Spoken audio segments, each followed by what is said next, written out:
Okay, na-cure na yung primer natin. Next step, we are going to use a rotary tool para mag-apply ng physical damage dito sa armor. Okay, game. Apply na tayo ng damage. So, ingat lang kayo dito kasi umiikot siya na mabilis.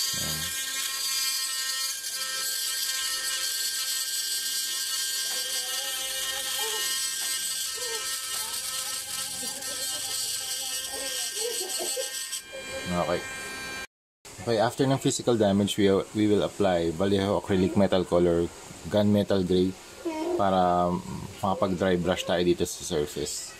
Okay, game. Dry brush na natin.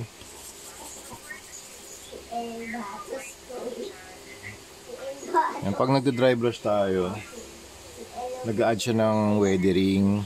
Also, nag-add din siya ng highlights and na-emphasize yung sculpt nung action figure. So dito yung suit niya maraming texture. So lalabas talaga yung mga texture ng suit.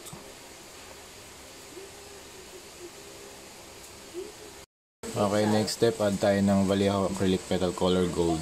Yan, ito detailing na tayo dito mga mamsir. Sa belt, sa knuckles, tsaka sa shoes niya. Yan. Alright, we are done with the project Batman from Funjoy. Again, thank you very much Laruanan. Thank you again client for buying this. Battle damage yung request niya. So ginawa natin siyang battle damage custom.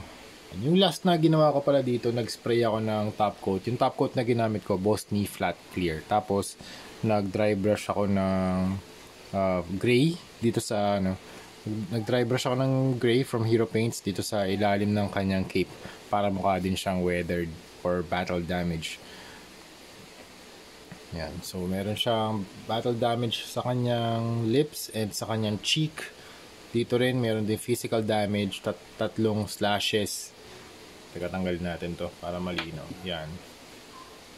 Tapos yung belt, gold. Then, wala namang nabago sa articulation. Ganun pa rin. Same lang.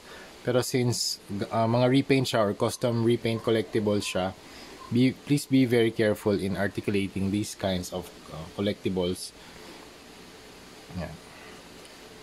Okay, so wala namang nabago, ganun pa rin, same lang sa knees, sa elbow, same.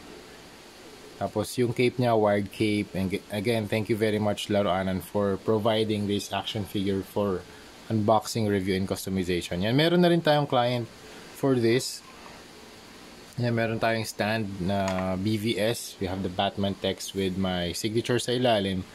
Yan, ito yung signature natin. Yan. Tapos meron siyang 1, 2, 3, 4, 5 na extra hands na customize na rin natin na dry brush and dalawang batarangs. Pahawak nga natin yung batarang sa kanya. Okay, so ito yung appearance niya kapag nakasuot yung kanyang breathing apparatus. Tapos hawak niya yung grappling gun. And dito naman sa opposite hand, hawak niya yung kanyang batarang. So yan, mas close up. The belt, the feet. Okay, dito sa back, the cape. Alright, so ito yung front. You have the side. You have this other side. And you have the back. Then you have the cape. Super nice yung cape kasi wired din siya. So you can pose it any way you want. Okay. So yun, again, thank you very much for this Laruanan for sending the figure for unboxing, review, and customization. Funjoy Batman. If you want to buy the Funjoy na Batman sa Laruanan, mag-send lang kayo ng message sa kanya. Meron siyang Facebook and Shopee. And also, thank you din to my client. And local client natin siya. Kalimutan ko na rin kung saan yung location. Pero dito lang sa around Manila lang siya. Yun, I think sa Paranaque. Yun, shout out to my client sa Paranaque.